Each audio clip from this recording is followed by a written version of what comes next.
దేవుడు నూతన సృష్టి కోసము రాశాడు, పరలోకము గురించి రాశాడు. అంతేకాదు పరలోకములో మనము ఎప్పుడు వెళ్ళబోతున్నామో, ఎంతకాలం ఉండబోతున్నామో అనే విషయాలన్నీ కూడా ప్రకటన గ్రంథంలో రాయబడడం జరిగింది. అయితే ఆది కాండం చదివినంతగా ప్రకటన గ్రంథం ఎవరూ కూడా చదవలేము. ఎందుకంటే కొన్ని భయంకరమైనటువంటి దృశ్యాలు అందులో కనిపిస్తాయి. ఇన్ని తలలు ఉన్నటువంటి సర్పమని, ఖడ్గం, మృగమని ఇవన్నీ కూడా కనిపించినప్పుడు భయం వేస్తూ ఉంటుంది. అందుకని కొంతమంది చదవడం తగ్గించేస్తారు. అయితే ఈ ప్రకటన గ్రంథంలో కొన్ని విషయాలను ముందుగా మనం చూద్దాము.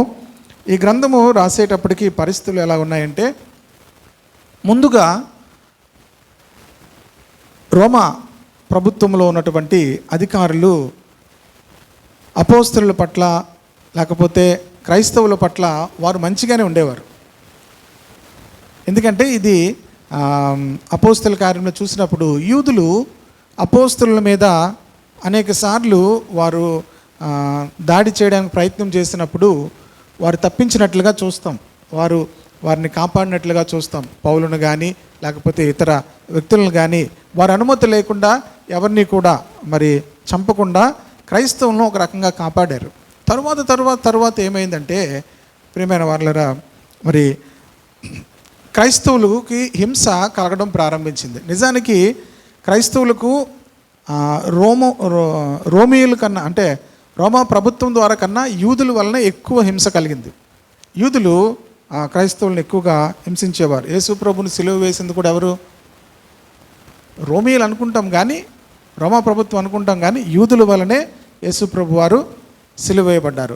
అలాగే మరి మొదటగా సంఘానికి హింస కలిగింది కూడా మరి వీరి ద్వారానే, యూదుల ద్వారానే కలిగింది. తరువాత రోమా ప్రభుత్వం అధికారులు కూడా సంఘాన్ని హింసించడం జరిగింది. అది ఎందుకు జరిగిందండి? కొంత హిస్టారికల్గా కొంచెం చూపించి అప్పుడు నేను వాక్యంలోనికి వెళ్తాను. డొమేషియన్ అనేటువంటి చక్రవర్తి కాలంలో ఈ యోహాను పద్మసు దీపంలోనికి త్రోలివేయబడ్డాడు. పద్మసు దీపం అంటే ఎలాంటిదంటే, ఇప్పుడు అండమాను దీవి ఎలా ఉంటుందో అలాంటి బాగా మరి టర్కీ అనేటువంటి ఆ ప్రాంతంలో ఎఫెసు అనేటువంటి ప్రాంతానికి దూరంగా ఒక దీవి అన్నమాట. అది ఆ దీవిలోనికి బాగా నేరం చేసిన వ్యక్తులను అక్కడ పంపిస్తారు. అందులో ఆహారము గట్ట ఎక్కువ ఏం పెట్టరు, కొద్దిగా ఆహారము పెడతారు. ఇది నేను చదువుతున్నప్పుడు సడన్గా గుర్తొచ్చింది ఏంటంటే, అప్పటికి యోహాను చాలా పెద్దవాడు అయిపోయాడు. ఇది ఎందుకంటే క్రీస్తు శకము 90 సంవత్సరంలో ఇంచుమించు ఆ పద్మసు దీవిలో మరి యోహాను ఉండుంటాడు. యోహాను మరి అంత వయసులో ఎలా ఉండుంటాడు? చాలా వృద్ధుడైపోయి ఉంటాడు ఆ సమయానికి. పద్మసు దీపులోనికి వెళ్ళే సమయానికి చాలా పెద్దవాడైపోయి వృద్ధుడైపోయి ఉండొచ్చు. అలాంటి సమయంలో తనని పద్మసు దీవిలోనికి మరి పంపించేశారు నేరస్తుడిగా. ఎంత అంటే అక్కడ శిక్ష ఉంటుంది, కొద్దిగా బ్రతకడానికి కొద్దిగా గంజి మాత్రం ఇస్తారు. అసలు ఏమీ లైటింగ్ కానీ ఏమీ ఉండదన్నమాట. అంత మరి కఠినమైనటువంటి పరిస్థితుల్లో తనని అక్కడ ఉంచేశారు. అలాంటి పరిస్థితుల్లో దేవుడు యోహానికి దర్శనం ఇచ్చిన తర్వాత రాసినటువంటి గ్రంథం ఇది. కనుక ఈ డొమేషియన్ చక్రవర్తి కాలము అది ఎప్పుడు అంటే క్రీస్తు శకము మరి 90 నుంచి 95 మధ్యలో మరి యోహాను అక్కడ ఉన్నాడని కొంతమంది కామెంటరీస్లో క్రీస్తు శకం 90లో యోహాను ఈ ప్రకటన గ్రంథం రాశాడని చెప్తారు. కొంతమంది 95లో ఈ యొక్క ప్రకటన గ్రంథము రాసి ఉండొచ్చు అని అంటారు. ఏదేమైనప్పటికీ సంవత్సరాలు, ఎందుకంటే అది చాలా పురాతనమైనది కనుక చిన్న వ్యత్యాసము మనకు కనబడచ్చు, కానీ రాయబడిన మాట మాత్రం వాస్తవం. కనుక ఇక్కడ అసలు ఈ పరిస్థితి ఎందుకు వచ్చిందంటే,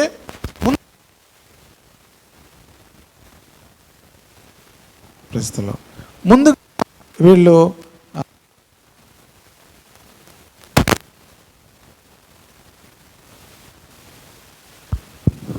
ముందుగా చెప్పాను కదా, రోమా అధికారులు చక్కగానే క్రైస్తవుల పట్ల ఉండేవారు. అయితే ఈ మధ్యలో ఏం జరిగిందంటే, కైసరు ఆరాధన అనేది ప్రారంభమైంది. సీజర్ వర్షిప్ అనేది కైసరు ఆరాధన.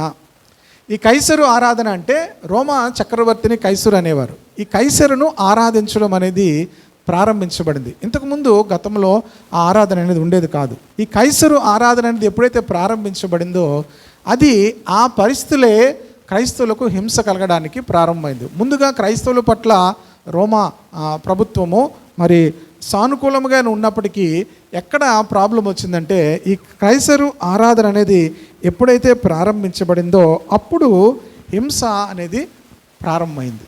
అసలు కైసరు ఆరాధన ఎప్పుడు ప్రారంభమైందంటే దాన్ని చెప్పకముందు దాని అర్థం ఏంటంటే కైసరు ఆరాధన ఎలా ఉంటుందంటే కైసరు అంటే రోమా సామ్రాజ్యం యొక్క చక్రవర్తి. అతడిని దైవముగా భావించి అతన్ని ఏం చేశారంటే ప్రతి సంవత్సరంలో ఒక దినాన్ని ఏం చేయాలంటే అతని వద్దకు వచ్చి అతనికి ధూపం వేయాలి, అతనికి పూజించాలి, అతనిని ప్రభువు అని ఒప్పుకోవాలి. ఇది క్రైస్తవులు ఏమైనా చేస్తారు కానీ ఏం చేయలేరంటే ఒక వ్యక్తిని దేవునిగా ఒప్పుకోలేరు, ఒక వ్యక్తిని దేవునిగా పూజించలేరు. ఇక్కడ స్టార్ట్ అయిందన్నమాట ప్రాబ్లం. కైసరుని వాళ్ళు ఏం చేయమన్నారంటే పూజించాలి అన్నారు. అప్పటికి రోమా సామ్రాజ్యం ఎలాంటిదంటే ప్రపంచం అంతా కూడా విస్తరించేసింది. ప్రపంచం అంతటికి కూడా అధికారము కలిగినటువంటి సామ్రాజ్యం.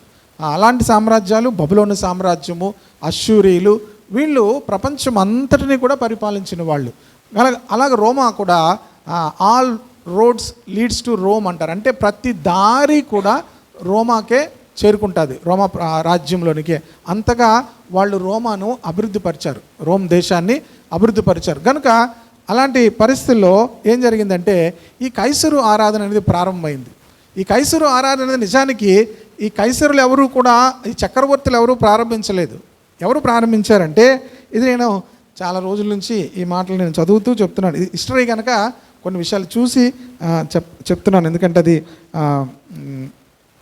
నేను మళ్ళీ వేరేగా రాయలేదు, నేను బుక్లోనే అండర్లైన్ చేసుకొని చరిత్రక అంటే కామెంటరీలో చూసి మీకు చెప్తున్నా. కైసరుని ఆరాధించకపోతే అది రాజకీయ ద్రోహం అని చెప్పేవారట.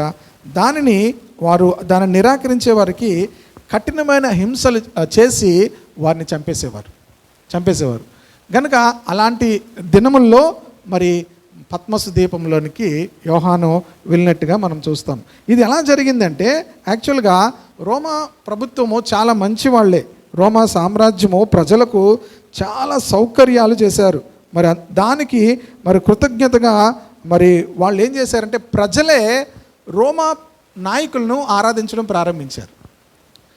ప్రజలను ఏంటంటే కష్టాల్లో ఉన్న వాళ్ళకి సహాయం చేయడం, ఆర్థికంగా ఇబ్బందులు ఉన్న వాళ్ళకి సహాయం చేయడం, అలాగే ఆర్థిక నేరాలు లేకుండా చేయడం, చక్కని రోడ్లు వేయడం, చక్కగా మరి అన్నీ కూడా అభివృద్ధి చేయడం, అక్కడే అన్ని వ్యాపారాలు జరగడం బట్టి ప్రజలే ఏం చేశారంటే రోమా దేశం అనేది చాలా ఏదో ఒక శక్తి ఉంది దీంట్లో. కనుక రోము దేశాన్నే పూజించడం ప్రారంభించారు. అంటే రోములో ఒక దేవత ఉంది అని. చూడండి, భారత మాత అంటారు కదా, ఎక్కడుంది భారత మాత? ఎక్కడుందో ఎవరికి తెలియదు, కానీ భారత మాత అంటారు. అలాగా రోమా అనేటువంటి ఒక దేవతని వాళ్ళు ఆ ఊరినే ఒక దేవతగా చేసి వారు పూజించడం ప్రారంభించారు. అలాగ పూజిస్తూ ఉన్న దినాల్లో ఏం జరిగిందంటే ఆ రోమాలో ఏదో ఒక శక్తి ఉంది. అది ఎవరిలో ఉందంటే ఈ చక్రవర్తిలోనే ఉంది అనుకున్నారనమాట. ప్రజలు ఎంత అజ్ఞానంలో ఉంటారో చూడండి. ఏదైనా ఒక గొప్ప వ్యక్తి గొప్పవాడు అయ్యేసరికి ఆ వ్యక్తిని ఏం చేస్తారంటే పూజించడం ప్రారంభిస్తారు. కనుక అంటే ఇవన్నీ మనం తెలుసుకుంటే రాబోయేటువంటి యాంటీ క్రైస్ట్ ఎలా వస్తాడు అనే విషయం కూడా మనకు అర్థమవుతుంది. అందుకే ప్రకటన గ్రంథం ఈ దినాల్లో ఇంకా ఎక్కువ నేర్చుకోవాలి. ఎలా జరుగుతుంది ఇవన్నీ అంటే మనుషులు సులువుగా మనిషినే దేవుడు అనేయగలుగుతారు. ఈ చక్రవర్తి పాలనలో లేకపోతే ఈ చక్రవర్తి ద్వారా దేశం అంతటికీ కూడా మరి ప్రపంచం అంతటికీ కూడా నెమ్మది కలుగుతుంది కదా అని చెప్పి వాళ్ళు ఏం చేశారంటే చక్రవర్తినే దేవుడుగా పూజించడం ప్రారంభించారు. ఇది చక్రవర్తులు తీసుకురాలేదు ఈ పాలసీని, ప్రజలే ఏం చేశారంటే చక్రవర్తిని పూజించడం అనేది ప్రారంభించారు. ఆ ప్రారంభించిన తరువాత మొదట్లో ఎవరికి కూడా చక్రవర్తులుగా ఉన్న వాళ్ళు ఎవరికి కూడా ఇది పెద్దగా ఆసక్తి ఉండేది కాదు. వాళ్ళకు పూజింపబడాలని ఏం లేదు, కానీ ప్రజలు ఏం చేసేవారు? వాళ్ళని పూజించేవారు. అందులో మొదటిగా క్రీస్తు శకము 14వ సంవత్సరంలో కైసరు అగుస్తు ఈ కాలంలోనే యేసు ప్రభు పుట్టినట్టుగా కూడా ఉంటుంది. అంటే జనన సంఖ్య వేసినప్పుడు లోకాసు వార్తలో మనం చూస్తే కైసరు అగుస్తు కాలంలో ప్రపంచం అంతటా కూడా ఏం చేశారట, జనసంఖ్య తీసుకున్నారు. ప్రపంచం అంతటా తీసుకున్నారు అది. ఎందుకంటే ఆ సమయంలో వాళ్ళు ఏం చెప్పారు, ప్రపంచం అంతటా కూడా వాళ్ళు ఏం చేస్తున్నారు, పరిపాలిస్తున్నారు. కనుక ఇక్కడ కైసరు అగుస్తు కాలంలో ముందుగా అతనికి కూడా పెద్దగా ఈ యొక్క ఏమంటారు కైసరు ఆరాధన ఇష్టపడేవాడు కాదు. కానీ తను దీన్ని ఏమి కొట్టివేయలేదు. తర్వాత వచ్చినటువంటి కలియుగుల చక్రవర్తి అంటారు. అతని పేరు రాయబడలేదు, కానీ అతను ఒక పిచ్చివాడు. అతడు ఏం చేశాడంటే యూదులు సహా కైసరును ఆరాధించాలని బలవంతి పెట్టారు. ఈ కైసరు ఆరాధన ప్రారంభమైనప్పుడు ముందులు యూదులకి ఎగ్జంప్షన్ ఇచ్చారు. యూదులు ఎందుకంటే ఎవరికి తలవంచరు. ఎక్కడ మీకు గుర్తొస్తే ఎక్కడ గుర్తొస్తుంది, మొర్దెకై గుర్తొస్తాడు. ఇంకెవరు గుర్తొస్తారు, షడ్రక్ మేషక్ అబేద్నెగోలు గుర్తొస్తారు. వీళ్ళు ఎప్పుడూ కూడా మనుషులకి ఏం చేయరు, పూజించరు. కనుక వీళ్ళు మొదట ఈ కైసరు ఆరాధన ప్రారంభమైనప్పుడు అందరూ వచ్చి ఆరాధించేవారు, కానీ యూదులకు మాత్రం ఎగ్జంప్షన్ ఇచ్చారు. కానీ ఈ యొక్క వ్యక్తి, ఈ కలిగుల రాజు అనేటువంటి ఆ వ్యక్తి వచ్చినప్పుడు మాత్రం క్రీస్తు శకం 37 నుంచి 41 అతడు చాలా పిచ్చివాడు అనమాట. అంటే పిచ్చివాడు అంటే ఏమనుకుంటున్నారు, నిజంగా మెంటల్ వాడిని రాజు చేయరు. అతడు ఏదనుకుంటే అది చేయాలి, నియంతగా ఉండేటువంటి వ్యక్తి. అతడు వచ్చి ఏం చేశారంటే యూదులు కూడా ఆరాధించాలి, యూదులు కూడా ఏం చేయాలి, కైసరుని ఆరాధించాలి, క్రైస్తవులు కూడా కైసరుని ఆరాధించాలి. కనుక ఆరాధించే స్థలములో అతని యొక్క పటాన్ని పెట్టుకోవడానికి ప్రయత్నం చేశారట, అతని బొమ్మని. ఎప్పుడైతే అది ప్రయత్నం చేశాడో హఠాత్తుగా మరణించాడు. రాబోయే దినాల్లో యాంటీ క్రైస్ట్ కూడా దేవుని యొక్క ఆలయంలోకి వెళ్ళి తనను తాను దేవునిగా చెప్పుకునే రోజులు వస్తాయి. ఇవన్నీ మనకు తెలిస్తేనే అవి ఎలా జరుగుతాయో మనకు అర్థమవుతుంది. ఎలా జరుగుతుంది ఏంటో అనుకుంటాం, కానీ అప్పుడు జరిగాయి. దేవాలయంలోకి వెళ్ళి తన యొక్క విగ్రహాన్ని పెట్టాలనుకున్నప్పుడు హఠాత్తుగా అతడు మరణించాడు. మరణించిన తర్వాత క్లౌదియా చక్రవర్తి అనే వ్యక్తి వచ్చాడు. క్రీస్తు శకము 41 నుంచి 54 వరకు. ఇతడు చక్రవర్తి ఆరాధన తప్పు, అది దైవం కాదు అని చెప్పి ఎవరిని కూడా ఇబ్బంది పెట్టేవాడు కాదు. యూదులను కూడా చక్రవర్తి ఆరాధన చేయడానికి అతను ఒప్పుకునేవాడు కాదు, వారికి అవకాశం ఇచ్చాడు అనమాట. తర్వాత వచ్చినటువంటి చక్రవర్తి ఎవరంటే నీరో. ఎప్పుడైనా విన్నారా పేరు? చాలా భయంకరమైనటువంటి నియంతగా అయిపోతాడు ఈ నీరో చక్రవర్తి. తన తల్లి ముందు భర్తను కోల్పోయిన తర్వాత ఇంకొక వ్యక్తిని వివాహం చేసుకుంటే ఇదంతా చరిత్రలో ఉంటుంది. ఇవన్నీ కూడా బైబిల్లో ఉన్న బ్యూటీ ఏంటంటే మీరు ఏది వెతికినా గూగుల్లో మనకు దొరుకుతుంది. కల్పితాలు అనుకోండి, అవి ఏమవో దొరకవు. బైబిల్ చారిత్రాత్మకమైనది కనుక మీరు నీరో అని పేరు పెట్టగానే నీరో గురించి తెలుస్తుంది. ఈ నీరో వచ్చిన తర్వాత నీరో కూడా తనను ఆరాధించాలని ఎప్పుడు కోరుకోలేదు. అసలు విషయం తనను ఆరాధించాలని ఎప్పుడు కోరుకోలేదు. కానీ అక్కడ నీరో పరిపాలించిన తరువాత దినాల్లో ఏమైందంటే తన తల్లి తన భర్త చనిపోయిన తర్వాత తినని చక్రవర్తిగా చేసి ఆధిపత్యం అంతా కూడా తల్లిదే ఉంటుంది అన్నమాట. తరువాత ఏం జరుగుతుందంటే ఈ నీరో తల్లి యొక్క ఆధిపత్యము ఉండకుండా ఏం చేస్తాడు, తన తల్లిని చంపిస్తాడు, తర్వాత తన భార్యని చంపిస్తాడు. ఇవన్నీ జరిగినప్పుడు కొంత వ్యతిరేకత నీరో మీద రావడం, తరువాత నీరో ఏం చేస్తాడంటే రోము పట్టణం అంతటిని కూడా కాల్చేస్తాడు. రోము పట్టణం అంతటిని కూడా కాల్చి అది తన మీదకి రాకుండా క్రైస్తవుల మీద నెట్టివేస్తాడు.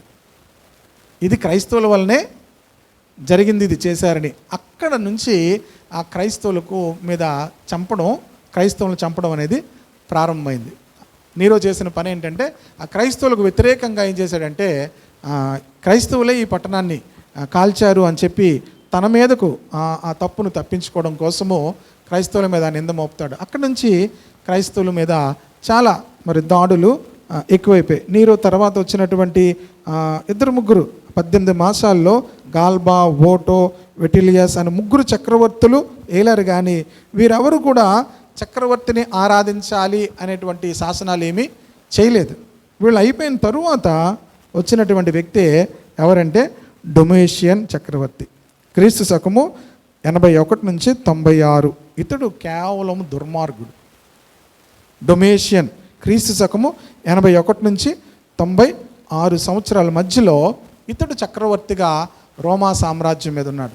ఇతడు వచ్చినప్పుడు చాలా దుర్మార్గం. ఇతడు పిచ్చోడు కాదు కానీ చాలా మంచివాడిగానే కనబడతాడు, కానీ చాలా దుర్మార్గుడు అనమాట.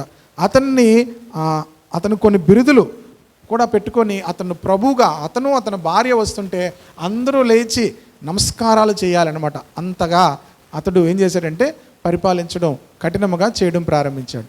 ఆ సమయంలో అప్పుడు నుంచి క్రైస్తవులకు హింస అధికమై ప్రారంభించింది. ఎందుకంటే క్రైస్తవులు ఎప్పుడూ కూడా ఒక వ్యక్తిని ప్రభువుని కానీ ఒక వ్యక్తి ఎదుట మోకరించడం కానీ అది చేయలేరు. యేసుక్రీస్తే ప్రభువు తప్ప, యేసుక్రీస్తే రక్షకుడు తప్ప ఇంకెవరికి కూడా మేము మొక్కము. రాబోయే దినాల్లో పరిస్థితులు ఒకవేళ సంఘము ఉండదు అనేటువంటి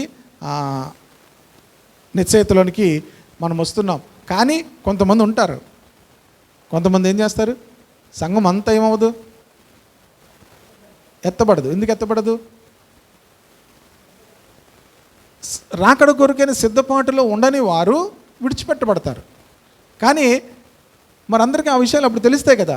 విడిచిపెట్టబడిన వారు అప్పుడు ఆ యొక్క వ్యక్తిని ఆరాధించాలనే శాసనాలు వస్తాయి. మీకు తర్వాత వెళ్ళేటప్పుడు అవన్నీ కొన్ని మధ్యలో నేను చూపిస్తాను.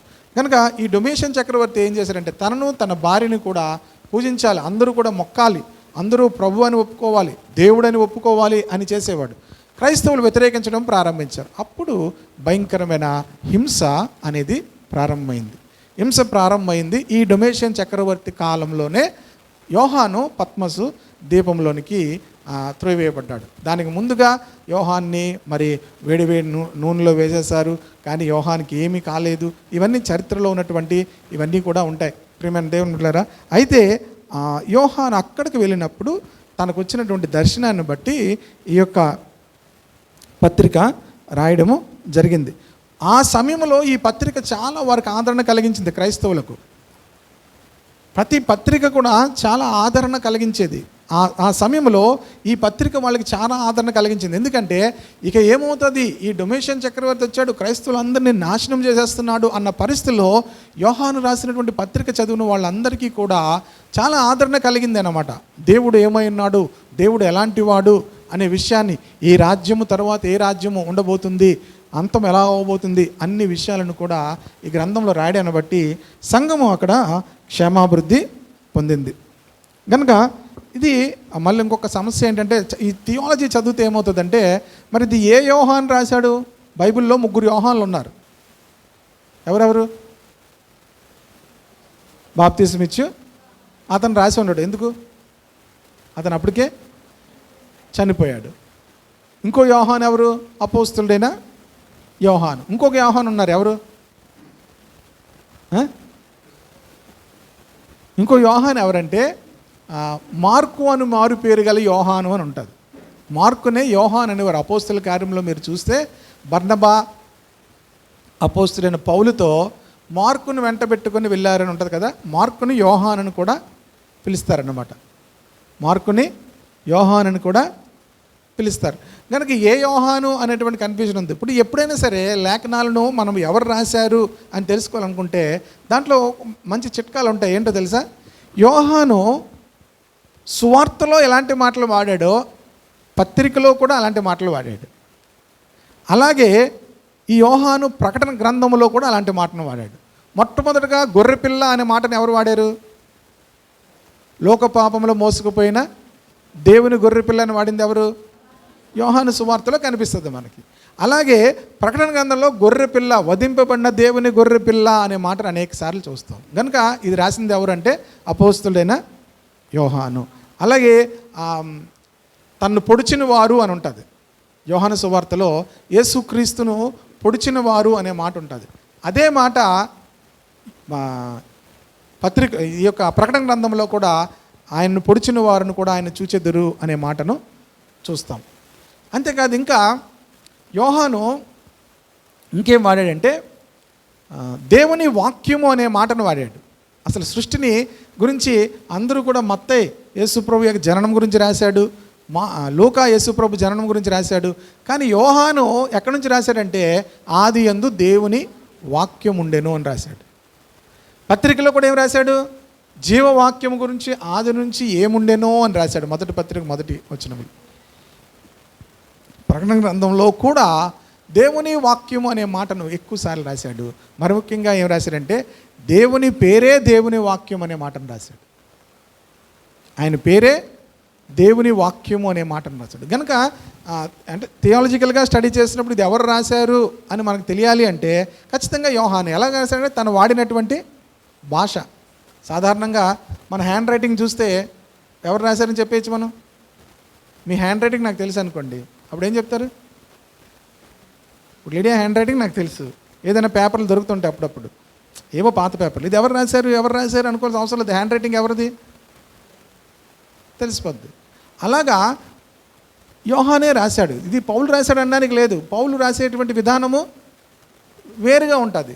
పౌలు వ్యాఖ్యానం వేరుగా ఉంటుంది. పేతురు వ్యాఖ్యానం వేరుగా ఉంటుంది.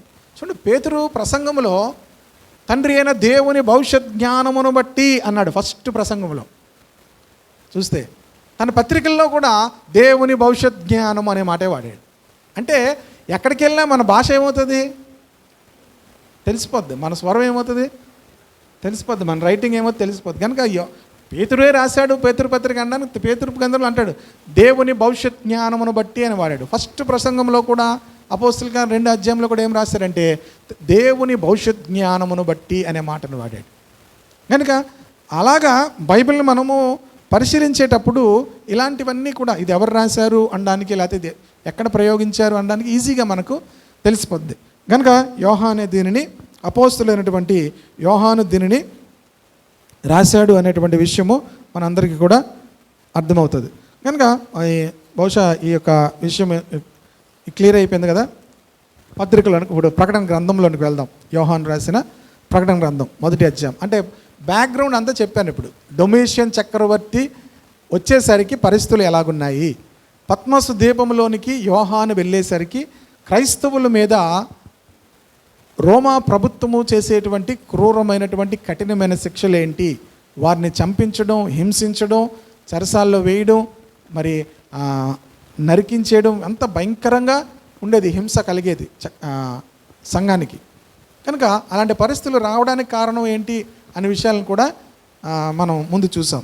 ఇప్పుడు మొదటి విషయంలోనికి వెళ్దాం. మొదటి వచనం, యేసుక్రీస్తు తన దాసులకు కనపరుచుటకు దేవుడు ఆయనకు అనుగ్రహించిన ప్రత్యక్షత. ఈ మాటలు ప్రతి మాట కూడా మనం జాగ్రత్తగా చూస్తే యేసుక్రీస్తు తన దాసులకు కనపరుచుటకు దేవుడు ఆయనకు అనుగ్రహించిన ప్రత్యక్షత. ఇప్పుడు ఎవరికి ఇచ్చారు ఈ ప్రత్యక్షత? మొదటి వచనమే కన్ఫ్యూజ్గా ఉంటుంది చూడండి మీరు. ఎవరికి వచ్చింది ఈ ప్రత్యక్షత? అలా చూసి మళ్ళీ చెప్పండి.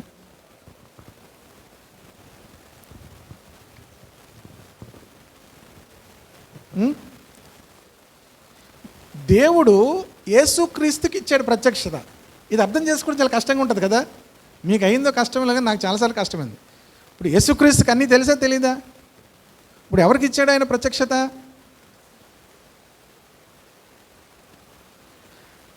యేసుక్రీస్తు తన దాసులకు కనపరచుటకు దేవుడు ఆయనకు అనుగ్రహించిన ప్రత్యక్షత.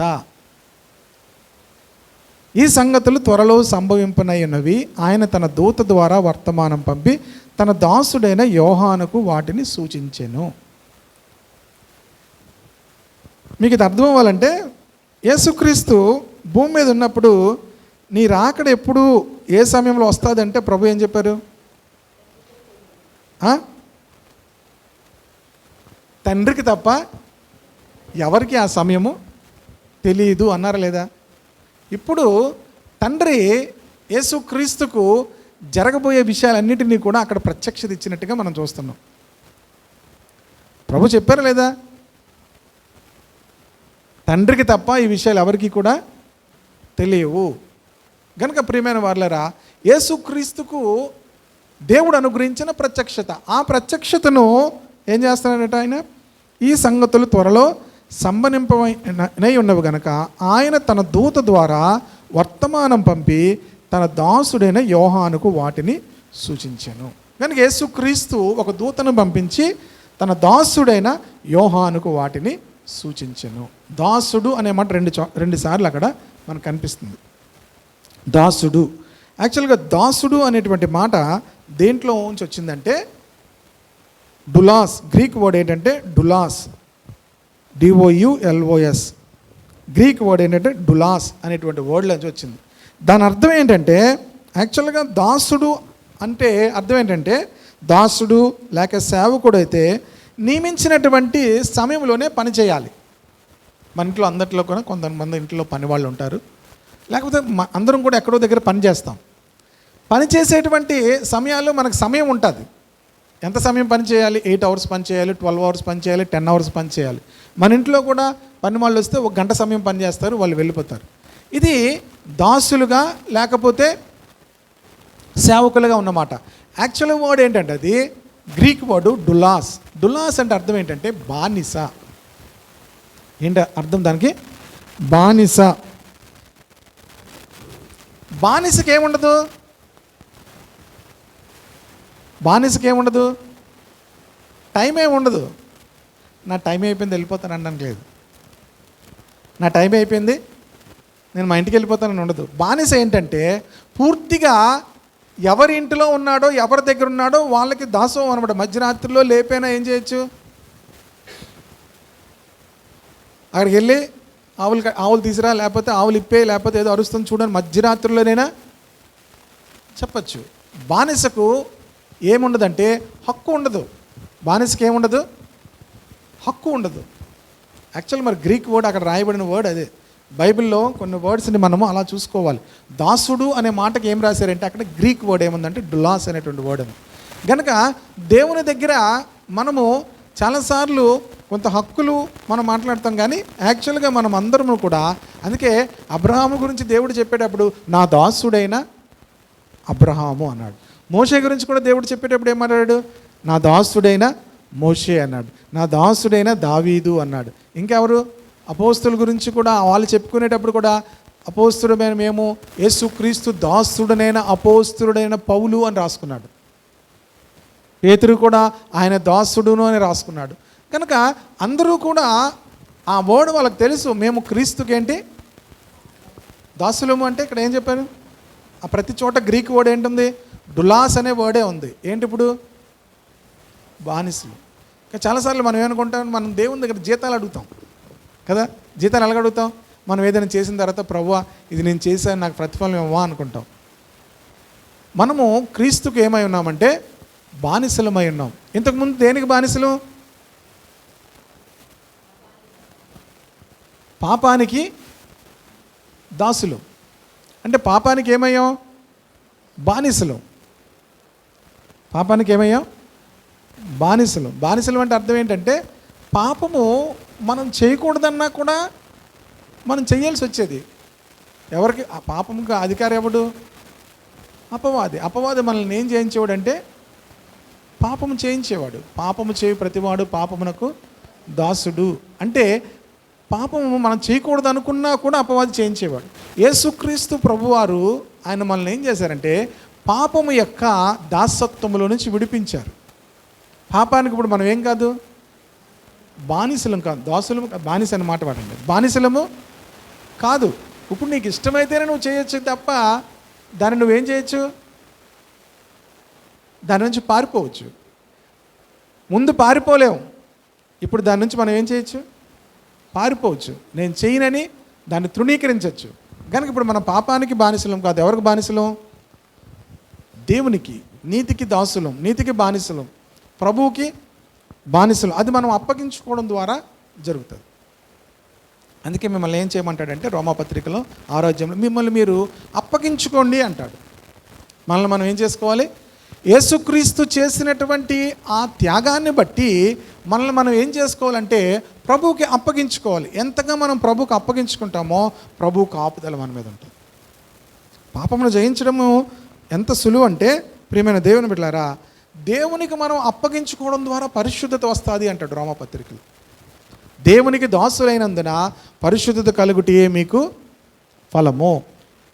6వ అధ్యాయంలో కనిపిస్తుంది. మళ్ళీ అటువైపు అంతా వెళ్ళడం ఎందుకని మీకు చూపించట్లేదు. రోమాపత్రిక 6వ అధ్యాయంలో దేవునికి దాసులైనందున పరిశుద్ధత కలుగుటే మీకు ఫలము. ఎప్పుడైతే దేవునికి మనం అప్పగించుకుంటామో బానిసలంగా, ప్రభువా నీ బానిసలు, ఎందుకంటే నువ్వు నన్ను పాపంలోంచి విడిపించావు, నీవు నన్ను అపవాది నుంచి విడిపించావు, అపవాదికి బానిసగా ఉండకుండా పాపమునకు బానిసగా ఉండడానికి విడిపించావు కనుక ఇక మీదట నేను నీ బానిసగా నీ కొరకు బ్రతుకుతాను ప్రభువా అని మనం ఎప్పుడైతే అప్పగించుకుంటామో పరిశుద్ధతను దేవుడిస్తాడు, నీతిని మనకిస్తాడు. అప్పుడు పాపం మన మీద ఏం చేయదంటే ప్రభుత్వము చేయదు అని ఉంటుంది. పాపం మన మీద ఏం చేయదు, రూల్ చేయదు. లేకపోతే పాపం ఏం చేస్తుంది, రూల్ చేస్తుంది. కర్ర పట్టుకొని లేపి నీతో పాపం చేపిస్తుంది, కర్ర పట్టుకొని నీతో పాపం చేపిస్తుంది. ఎప్పుడైతే యేసుక్రీస్తుకు దాసులంగా మనం అప్పగించుకుంటామో, ఈ సీక్రెట్ మనకు తెలిస్తే పాపమునకు ఇక దాసులంగా ఉండము, యేసుక్రీస్తుకు దాసులంగా ఉండాలి. అయితే పాపానికి దాసులంగా ఉండాలి, లేకపోతే యేసుక్రీస్తుకు దాసులంగా ఉండాలి. యేసుక్రీస్తుకు దాసులంగా ఉంటే పరిశుద్ధత అనే ఫలం మనకు వస్తుంది. కనుక ఇక్కడ దాసుడు అనే మాటను మనము గమనించాలి. దాసుడుగా ఉన్నప్పుడే ప్రత్యక్షతను దేవుడిస్తాడు. ఆయనకు దాసులుగా ఉన్న వాళ్ళకే గనక ఆయన దాసుడైన యోహానుకు వాటిని సూచించాను. దాసులుగా ఉన్న వాళ్ళకి దేవుడు ఏమిస్తాడు, ప్రత్యక్షతను ఇస్తాడు. యాక్చువల్గా ఇది ప్రకటన గ్రంథం అని ఉంది, కానీ మొదట్లోనట బైబిల్ గ్రంథము మరలా దానిని రివిజన్ చేసి మరలా రాయక ముందులో ప్రత్యక్షత గ్రంథం అని ఉండేదంట. ఈ గ్రంథం పేరేంటి, ఇంగ్లీష్లో అలాగే ఉంది, రెవల్యూషన్ అని ఉంది.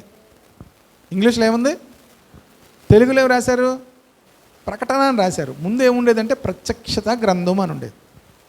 ప్రత్యక్షత గ్రంథం అని ఉండేది. యాక్చువల్గా దాని పేరు కరెక్ట్గా ఏంటంటే ప్రత్యక్షత గ్రంథం. ఈ ప్రత్యక్షత ఎవరికి దొరుకుతుంది అంటే బైబిల్లో ఉన్న దేవుని వాక్యం ఉన్న ప్రతి ప్రత్యక్షత కూడా మనం ఎంతగా దేవునికి అప్పగించుకుంటామో అంత ప్రత్యక్షత దొరుకుతుంది. బైబిల్లో ఉన్నటువంటి ప్రత్యక్షత దొరకకపోతే బైబిల్ చాలా బోర్గా ఉంటుంది. అందుకే చాలామందికి బైబిల్ చదవడానికి ఏమవుతుంది, బోర్గా ఉంటుంది. ఇష్టం ఉంది, పోనీ చదువుదాం, అందరూ చెప్తున్నారు కదా ఎలాగోలా చదువుదాము అనుకున్నా ఏమవుతుంది, బోర్ కొడుతుంది.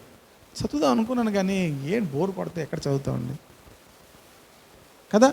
కానీ ఎప్పుడు చదవాలనిపిస్తుంది తెలుసా, ఆ ప్రత్యక్షత మీకు దొరికింది అనుకోండి చాలా బాగుంటుంది. అందుకే దావీదు భక్తుడు ఏం ప్రార్థన చేసుకున్నారంటే, నా కన్నులను తెరువు, నీ ధర్మశాస్త్రంలో ఉన్న ఆశ్చర్యకరమైన సంగతులు చూచినట్లు నా కన్నులు తెరువు అన్నాడు. ఎప్పుడైతే మన కన్నులు తెరవబడతాయో అక్కడ అసలు ఎంత బాగుందా వాక్యం, ఇంత అంటే ఒకలాంటి లైఫ్ యూ విల్ ఎక్స్పీరియన్స్. మీకు ఎప్పుడైనా విక్స్ కానీ జండు బామ్ కానీ రాసుకున్నారనుకోండి ఏమవుతుంది చెప్పండి, ముక్కుకు కానీ తలకు కానీ లేకపోతే ఇక్కడ చెస్ట్ పట్టింది అనుకో రాసుకుంటే ఏమవుతుంది, ఎప్పుడు రాసుకోలేంటి చూస్తారు, అందరు తల కిందలు ఉంటాయి ఉండవా, తలగడ కింద రాసుకుంటే ఏమవుతుంది, ఒకలాంటి దాన్ని ఏమంటారో తెలియదు, ఆ ఫీల్ అవుతుంటాం కదా, జుమ్ము లాగినట్టు లేకపోతే ఒకలాంటి ఆవిరి ఏదో ఫీల్ అవుతుంటుంది. దాన్ని ఎలా చెప్పాలో నాకు అర్థం అవట్లేదు. ఒక ఎక్స్ప్రెషన్ వస్తుంటుంది కదా, వస్తుందా లేదా? దేవుని వాక్యం మీరు ఆ ప్రత్యక్షతలు చదువుతుంటే లిటరల్గా మీకు ఆ ఫీల్ అవుతారు. ఒకలాంటి హార్ట్లో ఏదో మిమ్మల్ని తాకుతున్నట్టుగా ఫీల్ అవుతారు. దేవుని వాక్యము చదువుతున్నా వింటున్నా కూడా ఆ ఫీల్ మీరు అనుభవించగలుగుతారు. ఆ అనుభవంలోనికి ఎవరు వస్తారంటే, నేను దేవునికి దాసుడను అని ప్రార్థన చేసుకుంటారు. సార్ దాసుడును అనగానేంటి, నేను బానిసను అంటే నేను నీ వాడను, నీ సొత్తును, నీవు నన్ను కొనుక్కున్నావు. అది క్లియర్గా కూడా ఉంది బైబిల్లో. నువ్వు నన్ను ఏం చేసావు, కొనుక్కున్నావు. విలువ పెట్టి నన్ను ఎవరైనా ఎందుకు కొనుక్కుంటారు? ఆ దినాల్లో పశువులను కొనుక్కునేవారు, అలాగే మనుషులను కూడా కొనుక్కునేవారు. ఆ దినాల్లో పశువులను కొనుక్కునేవారు, మనుషులను కూడా కొనుక్కునేవారు. ఇంకా మనుషులు ఏం చేయాలంటే పశువుల్లాగే చేయాలి. అవసరమైతే ఎద్దు లేదనుకోండి, ఎద్దులాగే వీళ్ళు ఏం చేయాలి, పొలం కాడెత్తుకొని మోయాలి, ఏది చెప్పినా చేయాలి. ఇంక నేను నా వల్ల కాదనడానికి లేదు. కనుక అయిపోతే ఇక్కడ విచిత్రం ఏంటంటే, మన యజమానుడు మంచివాడు, హల్లెలూయా, మన ప్రభువు మంచివాడు. బయట లోకంలో ఉన్న వాళ్ళు ఏం చేస్తారంటే బానిసలుగా కొనుక్కున్న వాళ్ళని చాలా క్రూరంగా వారితో ఏం చేస్తారు, పనులు చేయించుకుంటారు. కానీ మన యజమానుడు ఎలాంటి వాడు, మంచివాడు. మన ప్రభు మంచివాడు, గొప్పవాడు. అది అయితే మనం మాత్రం మన సమర్పణ దాసునుగానే చేసుకోవాలి. ఎంతగా ఆయనకి సమర్పించుకుంటామో అంతగా ఆయన మన జీవితాల్లో కార్యము చేయడం ప్రారంభిస్తాడు. Praise the lord. హల్లెలూయా. తర్వాత ఏమంటున్నాడంటే అతడు దేవుని వాక్యమును గూర్చియు యేసుక్రీస్తు సాక్ష్యమును గూర్చియు తాను చూచినంత మట్టుకు సాక్ష్యం ఇచ్చెను. అతడు అంటే ఎవరంటే యోహాను. దేవుని వాక్యమును గూర్చియు, దేవుని వాక్యమును గురించి యోహానుకున్నటువంటి ప్రత్యక్షత చాలా అద్భుతమైనది. దేవుని వాక్యమును గురించి యోహానుకున్నటువంటి ప్రత్యక్షత చాలా అద్భుతమైనది. ఎవరూ కూడా రాయలేదు. ఆది యందు వాక్యం ఉండెను. గతించినటువంటి దినాల్లో ఏమొచ్చేదంటే ఇదే యెహోవా వాక్కు అని వచ్చేది. ప్రవక్తలు వచ్చి ఏం చేసేవారు? ఇదే యెహోవా వాక్కు. ఇర్మియా కానీ, యెహెజ్కేల్ కానీ, హోషియా కానీ, మీకా కానీ ఈ ప్రవక్తలందరూ ప్రవచించేటప్పుడు ఏం చెప్పేవారు? ఇదే యెహోవా వాక్కు అని. వాక్కుగానే ఆయన తను బయలుపరుచుకున్నాడు. కానీ ఈ యోహాను వచ్చేసరికి ఏమంటున్నాడంటే ఆది యందు ఏ వాక్యం ఉండెనో, ఆది యందు అంటే సృష్టి అంతా కూడా దానికి ముందుగా ఉన్నటువంటి వాక్యము అది ఎవరి దగ్గర ఉంది? దేవుని యొద్ద ఉంది. ఆ వాక్యమే దేవుడై ఉండెను.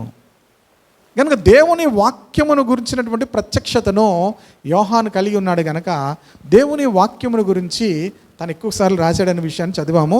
కనుక దేవుని వాక్యమును గురించి ఇందులోనే 3 సార్లు మరి ముఖ్యముగా ఆ వాక్యము శరీరధారి అయి మన మధ్యలో నివసించిన మాటను రాశాడు యోహాను. తర్వాత చెప్పాను కదా మీకు, ఆ వాక్యమే ఆయన నామము అనే మాటను కూడా రాశాడు. హల్లెలూయా. కనుక దేవుని వాక్యమును గురించియు, తర్వాత యేసుక్రీస్తు సాక్ష్యమును గురించియు, యేసుక్రీస్తు సాక్ష్యమును గురించి రాశాడు. యేసుక్రీస్తు ఏమని సాక్ష్యం ఇచ్చాడు? ఏ వ్యక్తి కూడా ఒకరి సాక్ష్యం ఏమవదు? చెల్లదు. ఒకరి సాక్ష్యం ఏమవదు? చెల్లదు. ఇద్దరు సాక్ష్యము, ఇంతకుముందు మీకు చర్చలో చెప్పాను ఒకసారి. యేసుక్రీస్తు సాక్ష్యం ఎందుకు చెల్లుతుంది అంటే, నేను ఒక్కరిని కాదు ఇద్దరిని అన్నాడు ఆయన. నేను నా తండ్రి ఏకమై ఉన్నాము కనుక నా సాక్ష్యము సత్యమే. ఇది ఎవరు రాశారు? యోహాను రాశాడు. ఈ మాట ఎవరు రాశారు? యోహాను రాశాడు. 5వ అధ్యాయంలో మనకు కనిపిస్తుంది. నేను నా తండ్రి ఏకమై ఉన్నాము కనుక నా సాక్ష్యము సత్యమే. 6వ అధ్యాయంలో కూడా యూదులు అంటున్నారు, నువ్వు ఒక్కడిపై చెప్పుకుంటే నీ సాక్ష్యం మేము నమ్మం అన్నారు. అప్పుడు యేసుప్రభువు అన్నాడు, నేను ఒక్కడిని కాదు ఇద్దరిని అన్నాడు. కనుక యేసుక్రీస్తు చెప్పిన సాక్ష్యముల గురించి రాసింది ఎవరంటే ఈ యోహాను. కనుకనే యేసుక్రీస్తు సాక్ష్యమును బట్టి గుర్చియు తాను చూచినంత మట్టుకు సాక్ష్యం ఇచ్చెను. ఏదైతే చూశాడో దాని అంతటిని గురించి కూడా యోహాను ఏం చేశాడు? సాక్ష్యం ఇచ్చాడు. సమయము సమీపించినది కనుక ఈ ప్రవచన వాక్యములను చదువువాడును వాటిని విని ఇందులో వ్రాయబడిన సంగతులను గైకొన్న వారును ధన్యులు. సమయం ఏమైంది? సమీపించినది గనుక ఇందులో చూడండి, చదువువాడును అంటే తన మట్టుకు తాను సొంతముగా చదివేవాడు. చదువువాడు అంటే అర్థం ఏంటి? తన మట్టుకు తాను సొంతముగా చదివేవాడు. ప్రతి ఒక్కరము కూడా దేవుని వాక్యం మన మట్టుకు మనం సొంతంగా ఏం చేయాలి? చదవాలి. చదువు రాకపోతే దానికి కూడా కొన్ని ఆప్షన్స్ ఉన్నాయి. అందుకే గతంలో ఆడియో బైబిల్స్ గురించి చెప్పాను. నేను చాలా చోట్ల తీసుకెళ్ళి ఇచ్చాం. ఒకవేళ మీకు అలా చదవడం కష్టమైతే ఆడియో బైబిల్ కూడా మీరు కొనుక్కోవచ్చు. అది ఎక్కువేం కాదు, 400 చిల్లర ఎంతో, 450 రూపాయలు. గతంలో 350 రూపాయలకి ఇచ్చారు, ఇప్పుడు పెంచేశారు, 400 చేంజ్ చేశారు.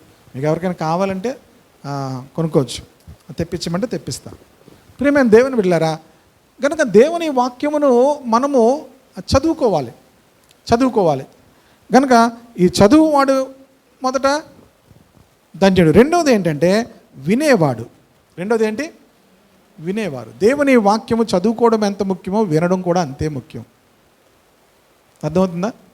దేవుని వాక్యము చదువుకోవడం ఎంత ముఖ్యమో వినడం కూడా అంతే ముఖ్యం. కొంతమంది ఆ మట్టుకు నేను చదువుకుంటానులేండి అంటారు. వినడం కూడా అంతే ముఖ్యము. అందులో ఉందా లేదా? దేవుని వాక్యమును సమయం సమీపించింది కనుక ఈ ప్రవచన చదువువాడును వాటిని వినడం. యూదుల్లో ఒక ఆచారం ఉండేది ఏంటంటే, మొదట యాజకుడు చదువుతాడు వాక్యమును. వాళ్ళ సినగోగుల్లో, వాళ్ళ సమాజ మందిరంలో ఏం చేస్తారంటే, వాళ్ళు అందరూ గ్యాదర్ అయినప్పుడు యాజకుడు లేచి ఏం చేస్తాడు? వాక్యమును చదువుతాడు. యేసు ప్రభు వారు కూడా లూకాసు వార్తలో 4వ అధ్యాయంలో ఉంటుంది. యేసు ప్రభు వారు ఆ యొక్క సమాజ మందిరంలోకి వెళ్ళగానే ఆయనకు ఒక గ్రంథం ఇవ్వబడింది. ఆయన లేచి ఏం చేశారు? యెషయా గ్రంథం 61వ అధ్యాయం తెరవబడి ఉంటుంది. ప్రభువు యెహోవా ఆత్మ నా మీదకు వచ్చి ఉన్నది, దీనులకు సువర్తమానం ప్రకటించుటకు ఆయన నన్ను అభిషేకించను అనే భాగము ఆయన ఎదుట కనబడిందని, ఆయన దాన్ని చదివి ముగించి దానిని వివరించడం ప్రారంభించారనే మాటను కూడా లూకాసు వార్త 4వ అధ్యాయంలో మనకు కనిపిస్తుంది. కనుక ఇది చదివిన తర్వాత 7 అధిపతులు మరలా చదువుతారట.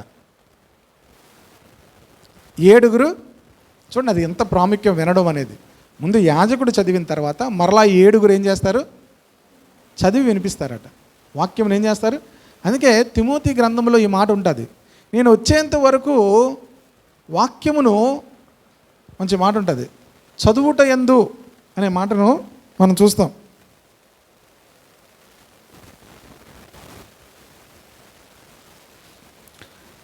మొదటి పత్రికలు అనుకుంటాను ఉంటుంది, చదువుట యందు అనే మాట ఉంటుంది. చూడండి 4:13 చూడండి. నేను వచ్చే వరకు ఏంటి? చదువుటే ఉందా డైరెక్ట్గా? హెచ్చరించుట యందును బోధించుట యందును. చూడండి, వాక్యమును చదువుట అనేటువంటి అలవాటు ఆ యూద సాంప్రదాయంలో చాలా ప్రాముఖ్యమైనది. చదువుట యందు బోధించుట యందు అంటే వాళ్ళు సమాజంగా కూడినప్పుడు ఏం చేసేవారంటే వాక్యమును ఏం చేసేవారు? యాజకుడు చదివేవాడు, తర్వాత 7 చదివేవారు. కనుక ఇలాగా చేసేవారు. మూడోది ఏంటి? వాక్యం వినేవారు. మూడోది గైకొనేవారు. మూడోది ఏంటి? గైకొనేవారు. కనుక వాక్యము చదివేవారు, వినేవారు, మూడోది ఈ 3 ఉంటే మీరు ధన్యులు. ఈ 3 ఉన్నవాళ్ళు ఏంటి? వినొచ్చు, చదవచ్చు, కొంతమంది వినే అలవాటు ఉండదు. వినాలి, తర్వాత మూడోది ఏంటి? దీని గురించి లూకాసు వార్త, మత్తయి సువార్తలు ఏమన్నాడు తెలుసా ఆయన? ఈ 3 జరిగితే మీరు బాగా ఫలిస్తారు అన్నాడు.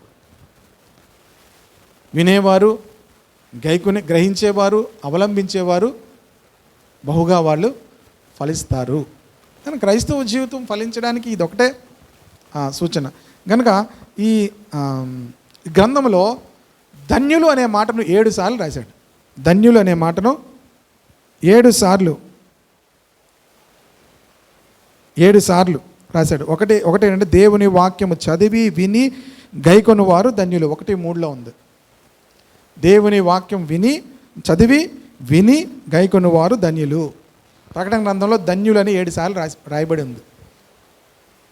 తర్వాత ప్రభువునందు మృతులైన వారు ధన్యులు 14:3 ఉంటుంది ప్రకటన గ్రంథంలో.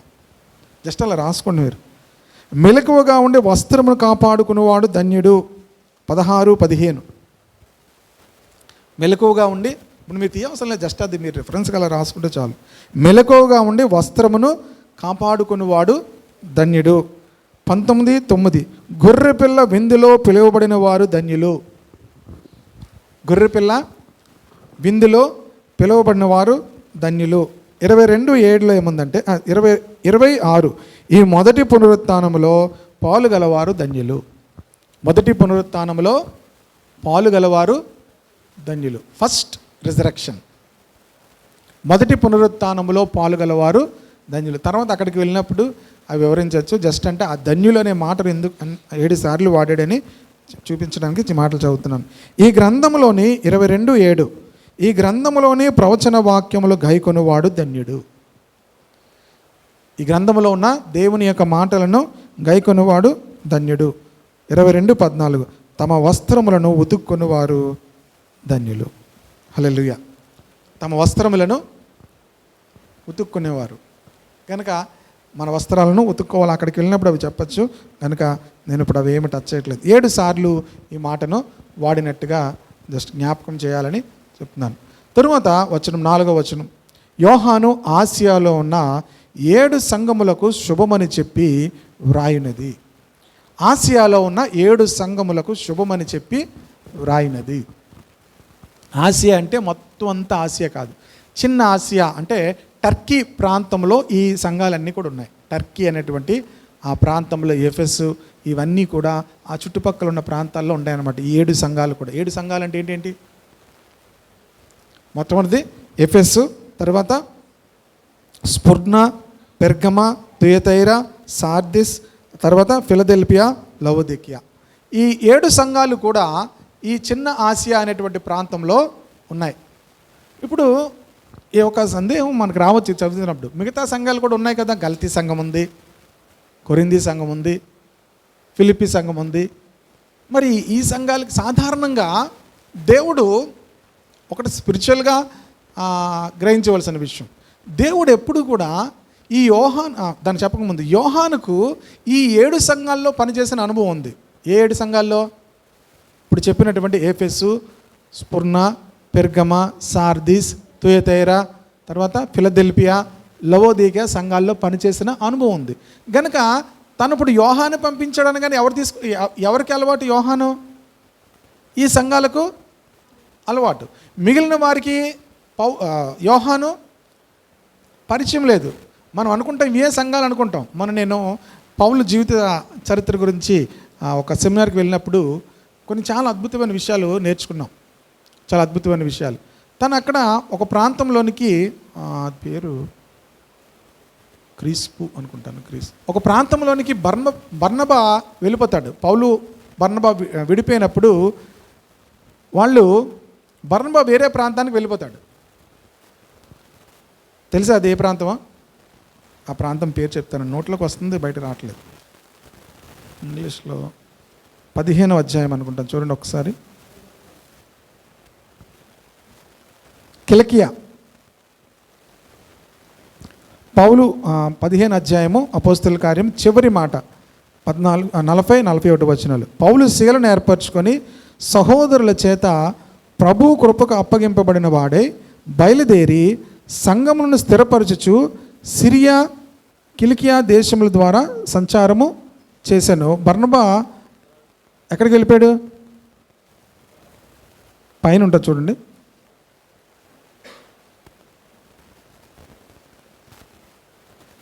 కుప్రాకి వెళ్ళిపోయాడు. 39లో ఎక్కడుంది?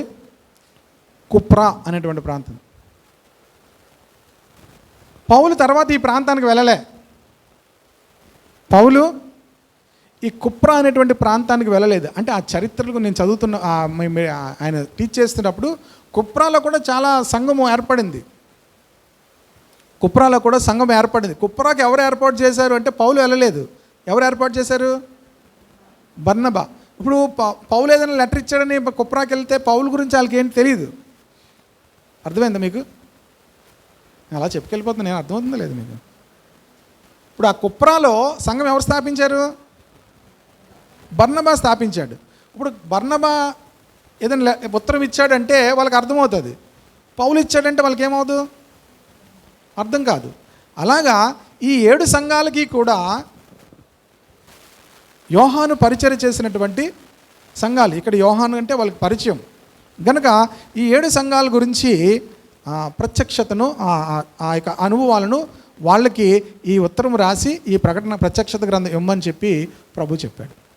ఇది ఇస్తే అది ఖచ్చితంగా ఏమవుతుంది? ఇప్పుడు పౌలు రాసిన పత్రికలన్నీ మనం చదువుకుంటాం లేదా? దేవుని సంకల్పాన్ని బట్టి ఆ ఉత్తరం వాళ్ళకి కాదు, మొత్తం అందరికీ కూడా దేవుడు ఏ ప్రత్యక్షత ఇచ్చినా అది అందరికీ అనే విషయం జ్ఞాపకం చేసుకోవాలి. మొదట ఒకరికే ఇచ్చినా ఆ ప్రత్యక్షత ఎవరికి? అందరికీ. ఒకవేళ నాకు ఏదైనా ఒక ప్రత్యక్షతను దేవుడు ఇచ్చాడు అనుకోండి, అది నాకే కాదు, నా ద్వారా తర్వాత ఏమవ్వాలి?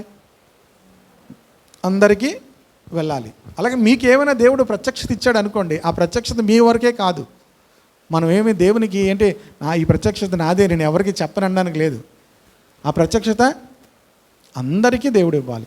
అందరికీ ఇవ్వాలనే మొదటగా ఆయనకు అందుబాటులో ఉన్న వ్యక్తులకు దేవుడు ఏం చేస్తాడు? ఇస్తాడు. కనుక ఇందులో గొప్పవారు అనడానికి ఏం లేదు. నిన్న నేను ఒక ఆయన మెసేజ్ వింటున్నాను, ఆయన చెప్పాడు ఆ మాట చాలా బాగుంది. ఆయన చెప్తూ గ్రేట్ మ్యాన్ ఆఫ్ గాడ్ అనేది ఎవరు లేరు. ఆయన చెప్తూ మాట ఏమన్నాడంటే we are all man of great God అన్నాడు. మనమందరమును కూడా గొప్ప దేవుని బిడ్డలం, అంతే తప్ప గ్రేట్ మ్యాన్ ఆఫ్ గాడ్, గొప్ప మనుషులు ఏం కాదు, గొప్ప దేవుని యొక్క మనుషులము. ఇంగ్లీష్లో బాగుంటుంది అది, man of great God, not great man of God. మనం చాలాసార్లు అది వాడేస్తాం కదా, చాలా గొప్ప దైవజనుడు అని మాటలు వాడతాం కదా. మనం ఎవరం కూడా గొప్పవారు మనం కాదు, గొప్ప దేవుని దాసులు అని చెప్తూ మాట మాట్లాడు. కనుక ఈ 7 సంఘాలకు కూడా మరి యోహాను ఉత్తరాన్ని పత్రికను పంపించినట్లుగా చూస్తున్నాం. దేవుడు రాయమని చెప్పాడు. ఇక్కడ ఒక వ్యత్యాసం చూడాలి. ఎప్పుడూ కూడా పౌలు తన పత్రికలు రాసినప్పుడు తండ్రి అయిన దేవుడు, కుమారుడైనటువంటి యేసుక్రీస్తు, పరిశుద్ధాత్మ ద్వారా మీకు సమాధానము కలుగునుగాక అని రాస్తాడు కదా పౌలు. తండ్రి అయిన దేవుని దగ్గర నుంచి, ఈవెన్ పేతురు రాసినప్పుడు కూడా అదే మాట, తండ్రి దగ్గర నుంచి కుమారుని దగ్గర నుంచి మీకు సమాధానం కలగాలని. ఈవెన్ యోహాన్ రాసిన పత్రికలో కూడా ఈ మాటలు రాశాడు. కానీ ఇక్కడ మాత్రం ఈ ప్రకటన గ్రంథంకి వచ్చేసరికి అక్కడ వాడినటువంటి భాష వేరేగా ఉంది. ఏంటంటే 7 సంఘములకు శుభమని చెప్పి వ్రాయని చెప్తూ వర్తమాన భూత భవిష్యత్ కాలములో ఉన్నవాని నుండి. ఈ ఉత్తరం వెనకాతల దేవుని ఉద్దేశం ఏంటంటే, దేవుడు ఇక్కడ ఉన్నటువంటి సంఘం అంతటిని కూడా ప్రోత్సాహపరచాలి. మన దేవుడు ఎవరు అనేది పరిచయం చేయాలి. అక్కడ తండ్రిగా పరిచయం చేయట్లేదు, లేకపోతే కుమారునిగా పరిచయం చేయట్లేదు. ఏం పరిచయం చేస్తున్నాడంటే వర్తమానము, భూతము, భవిష్యత్ కాలములో ఉన్న దేవుడు. ఇది అందుకే ప్రతి వర్డ్ కూడా చాలా ప్రాముఖ్యం. భవిష్యత్ కాలంలో కూడా భవిష్యత్ అంతా ఎరిగిన వాడు, భవిష్యత్ అంతా కంట్రోల్లో ఉంచుకున్న దేవుడు మన దేవుడు. అది యూదులకి అది వాళ్ళు క్షమించండి, ఆది సంఘానికి అది చదివినప్పుడు వాళ్ళకి అర్థమవుతుంది. ఏమనంటే మన దేవుడు భవిష్యత్ అంతటిని కూడా, వాళ్ళకి భవిష్యత్తు గురించిన భయం ఉంది. మనందరికీ కూడా ఏముంటుంది చెప్పాలి, దేని గురించి? భవిష్యత్తు గురించి అందరికీ ఏముంటుంది? అందరికీ భయం ఉంటుంది. ఇప్పుడు భవిష్యత్తు గురించి భయము మనకు కాదు, వాళ్ళకి ఇంకా ఎక్కువగా ఉంటుంది. ఎందుకంటే కనిపిస్తే ఏం చేస్తున్నారు? క్రైస్తవులు అనేవారిని చంపేస్తున్నారు. వారు సీజర్ని ఆరాధించకపోతే, కైసరును ఆరాధించకపోతే, చక్రవర్తిని ఆరాధించకపోతే, చక్రవర్తి దగ్గర మోకరించకపోతే, అందుకే మొదట్లో ఎంతోమంది చంపబడేవారు. సింహాలకు వేసేసేవారు, మరుగుతున్న నూనెలో వేసేసేవారు, వారిని భయంకరంగా కాల్చేసేవారు, ఎంతో క్రూరంగా హింసించేవారు. కానీ వీటన్నిటి మధ్యలో కూడా సంఘము దేవుని కొరకు నిలవబడింది. హల్లెలూయా. ఆ హింస జరుగుతున్నప్పుడు మరి వీళ్ళందరికీ భయం వేస్తుంది. ఏంటి భవిష్యత్తు? ఇంకెలా ఒకరి తర్వాత ఒకరు చచ్చిపోవడమేనా? భవిష్యత్తు ఏంటి? భవిష్యత్తు అంతా ఎరిగినవాడు దేవుడు. వర్తమానంలోనూ ఏమన్నాడు? వర్తమాన భూత భవిష్యత్ కాలములో ఉన్నవాని నుండి, అన్ని కాలములో ఉన్నవాడు, భవిష్యత్ అంతా ఎరిగినవాడు దేవుడు. హల్లెలూయా. కనుక ఇది ఎప్పుడు గుర్తుంచుకోవాలి, మన దేవుడు భవిష్యత్తు అంతటిని కూడా ఎరిగినవాడు. నీ భవిష్యత్తు, నా భవిష్యత్తు అంతటిని కూడా ఎరిగినవాడు. రెండవది, ఆయన సింహాసనం ఎదుటనున్న 7 ఆత్మల నుండి. ఎన్ని ఆత్మలు? 7 ఆత్మలు. 7 ఆత్మలు అనగానే ఈ చరిత్రలో, అందుకే మీకు చెప్తున్నాను, బుక్స్ రాసిన వాళ్ళు కానీ, ఎవరు పడితే వాళ్ళ బుక్స్ కానీ మనం చదివామంటే, ఎవరు పడితే వాళ్ళ ప్రసంగాలు విన్నామంటే, మీరు సాధారణంగా మంచి వాళ్ళు చెప్పేవి మనకు ఎక్కువ, చెడ్డ వాళ్ళు చెప్పేవి మనకేమవుతాయి? అది మానవ ప్రపంచం మీద ఉన్నటువంటి ఒక రకమైనటువంటి ప్రాబ్లం. అది మొదటి నుంచి ఉన్న ప్రాబ్లం. దేవుడు రోజు వచ్చి మాట్లాడినా వాళ్ళకి ఏం ప్రాబ్లం లేదు. కానీ ఒకడు వచ్చి చెప్పాడు, పాము వచ్చి మాట్లాడుతుంటే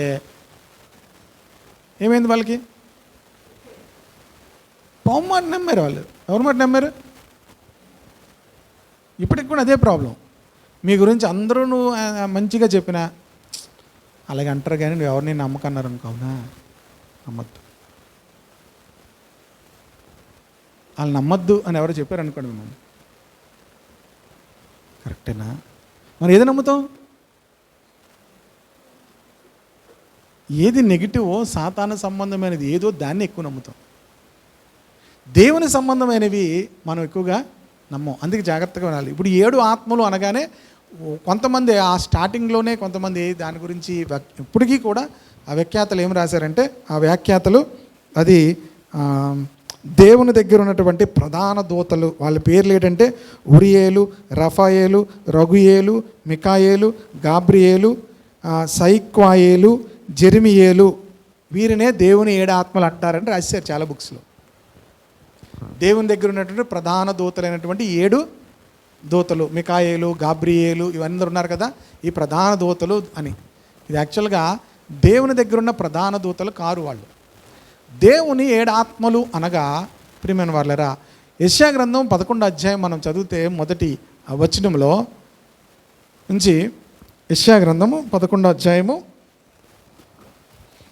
2వ వచనం, యెహోవా ఆత్మ, చూడండి, జ్ఞానము ఒకటి ఏంటి, జ్ఞానము. యెహోవా ఆత్మ దేనికి ఆధారముగా ఆత్మ? జ్ఞానమునకు ఆధారముగు ఆత్మ. 2, వివేకమునకు ఆధారముగు ఆత్మ. 3, ఆలోచనకు ఆధారముగు ఆత్మ. 4, బలమునకు ఆధారముగు ఆత్మ. 5, తెలివికి ఆధారముగు ఆత్మ. తర్వాత భక్తికి, తర్వాత భయముకు. అలా విడగొట్టి చదివితే ఎన్ని ఆత్మలు ఉన్నాయి అక్కడ? ఇదంతా కూడా దేవుని యొక్క సంపూర్ణమైన ఆత్మ.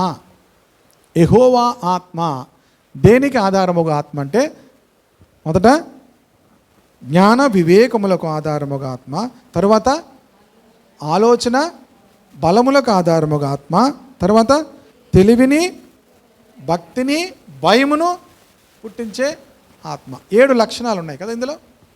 గనుక 7 దేవుని దగ్గర ఉన్న 7 ఆత్మలు. ఈ 7 ఆత్మలు అనే మాట మళ్ళీ మనకు తర్వాత కూడా కనిపిస్తుంది. దేవుని యొద్ద ఉన్నటువంటి 7 ఆత్మలు అని ఉంటుంది తరచుగా. యోహాను 7 అనే మాటను ఈ ప్రకటన గ్రంథంలో 54 సార్లు రాశాడు. 7 ఆత్మలు, 7 ముద్రలు, 7 బోరలు, 7 శ్రమలు, అలాగే 7 అనేటువంటి మాట 54 సార్లు ఇందులో కనిపిస్తుంది. 7 పాత్రలు. కనుక 7 అనేది దేనికి సాదృశ్యం అంటే, దేవుడు చేసే సంపూర్ణమైన కార్యానికి సాదృశ్యం. 7 అనేది దేవుని సమయము, అలాగే దేవుని యొక్క కార్యము, సంపూర్ణము. అర్థమవుతుందా? దేవుని యొక్క కార్యములకు అది సాదృశ్యము. కనుక యోహాను రాసిన ఈ యొక్క గ్రంథములో 7 అనే మాటను చాలాసార్లు మనం చూస్తాం. 7 తెగుళ్ళు చాలా ఉంటాయి ఎన్నోసార్లు. కనుక 7 అనే సంఖ్య పరిపూర్ణతకు గుర్తుగా ఉంటుంది. కనుక ఆ ఆత్మ అనేది, దేవుని ఆత్మ అనేది 7 అనే మాట రాగానే మనం సంపూర్ణమైన ఆత్మ. హల్లెలూయా. అది ఏమంటారు, దేవదూతల ఆత్మలు కాదు. ఒకవేళ ఎక్కడైనా మీరు ఎవరైనా చెప్పేశారనుకోండి, పరిశుద్ధాత్మను నమ్మని వాళ్ళు ఏం చేస్తారంటే ఇవి చెప్పేస్తారు. అవి ఏంటి మీకు మీరు నమ్మలేరు. కానీ ఒక ప్రఖ్యాతిగాంచిన ప్రసంగికులు, నేను డ్రైవ్ చేస్తూ ఆయన అక్కడ నుండి అడిగాను, 7 ఆత్మలు ఉన్నది కదండి, దాని గురించి ఏంటి అంటే, అవి దేవదూతలు అన్నారు. అయ్యమన్నారు, దేవదూతలు అన్నారు. అవి దేవదూతలు కాదు. అంటే ఒకవేళ మనం నమ్మకపోతే ఆ ప్రత్యక్షత మనకు రాదు. అది దేవుని యొక్క పరిశుద్ధాత్మకు ఉన్నటువంటి 7 గుణలక్షణములు, సంపూర్ణతకు గుర్తు. కనుక తర్వాత ఎవరి గురించి చెప్పబడింది? నమ్మకమైన సాక్షి. 5వ వచనం, నమ్మకమైన సాక్షి, మృతుల్లో నుండి ఆది సంభూతుడుగా లేచినవాడు, తర్వాత భూపతులకు అధిపతి అయినవాడు. యేసుక్రీస్తుని గురించి 3 విషయాలను రాస్తున్నాడు. చూడండి, త్రిత్వం గురించి చాలామందికి డౌట్ ఉంటుంది కదా. త్రిత్వం గురించి చాలామందికి డౌట్ ఉంటుంది. త్రిత్వం అనేది మనుషులు ఎవరు వివరించిన అర్థం కాదు. దేవుడు త్రిత్వమై ఉన్న దేవుడు. మన దేవుడు ట్రినిటీ. ట్రినిటీ అనేటువంటి వర్డ్ బైబిల్లో ఎక్కడ కనబడదు, కానీ త్రిత్వం అనే మాట ఎక్కడ కనబడదు. కానీ దేవుని గురించి మాట్లాడేటప్పుడు భక్తులు ఈ 3 విషయాలను చెప్పేవారు. తండ్రి, కుమార, పరిశుద్ధాత్మ అనే మాటను వాడేవారు. ఇది మనం నమ్మినప్పుడు హృదయంలో ఏమవుతుందంటే ఒక గ్రహింపు కలుగుతుంది. దీనికి అర్థం కాదు. దీంతో మీరు చెప్పండి అన్నారు అనుకోండి, ఒకసారి ఎడ్వర్డ్ విలియమ్స్ గారు లాంటి ఆయన వ్యక్తే ఒక ఆయన అడిగితే దాని గురించి చెప్పాలంటే ఒక రోజంతా అవుద్ది అన్నాడు ఆయన. దాని గురించి చెప్పాలంటే ఏమన్నాడు ఆయన? ఒక్కొక్కసారి వివరంగా చెప్పినప్పటికి కూడా దాని గురించి చెప్పాలంటే పెద్ద సబ్జెక్ట్ అన్నాడు. ఎందుకంటే మనిషి నమ్మకపోతే ఏ విషయం కూడా అర్థం కాదు. బైబిల్లో ఉన్నటువంటి ఏ మాట కూడా నమ్మకపోతే అర్థం కావడం, బుర్ర బాదుకున్నా అర్థం కాదు. నమ్మితే దేవుని మహిమను చూస్తాం అన్నాడు ఆయన. హల్లెలూయా. రాసిన దాన్ని మనం నమ్మితే అది మనకు అర్థమైపోద్ది. నువ్వు నమ్మకుండా తర్కంకి వెళ్ళాం అనుకోండి, బుర్ర బాదుకున్నా చెప్పలేము, చెప్పినవాడు కూడా ఎంత చెప్పినా అర్థమవుతుంది. సింపుల్గా నమ్మేమనుకోండి అంత అర్థమైపోతుంది. ఎక్కడ అర్థమవుతుంది అండర్స్టాండింగ్ అంటే? హృదయంలోకి వస్తుంది. అక్కడ ఎంత క్లియర్గా చెప్పాడు, వర్తమాన భూత భవిష్యత్తు కాలంలో ఉన్నవాడు ఎవరు? తండ్రి అయినటువంటి దేవుడు. ఆయన సింహాసనం ఎదుట ఉన్నటువంటి 7 ఆత్మలు ఎవరు? పరిశుద్ధాత్మ. నమ్మకమైన సాక్షి, మృతుల్లో నుండి ఆది సంభూతుడిగా లేచినవాడు, భూపతులకు అధిపతి అయిన యేసుక్రీస్తు నుండి. తృత్వం అయిపోయింది. ఇక్కడ ముగ్గురు ఉన్నారా? కనుక ముగ్గురు ఉన్నారా లేదా? కొంతమంది నమ్మరు. మంచి వాళ్ళు కూడా ఏం చేస్తారంటే దేవుడు ఒక్కడే, ముగ్గురు లేరు అంటారు. దేవుడు ఒక్కడే. మీరు ఎంతమంది? మీకు ఈజీగా అర్థమవుతుంది. మీరు ఎంతమంది? మీరు ఒక్కరేనా ముగ్గురా? ముగ్గురా? కంగారు అయిపోతారు చూడండి. ఇప్పుడు ముగ్గురా ఇద్దరా ఒక్కరా? ఒకరేనా? మీకు ఏమేమి ఉన్నాయి? ప్రాణము, శరీరము ఉన్నాయా?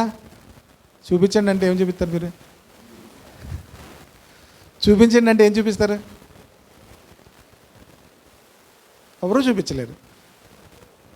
ప్రాణము, శరీర, ఆత్మ చూపించగలమా? చూపించలేము. కానీ ఉన్నాయి అవి. దేవునికి స్తోత్రం. హల్లెలూయా.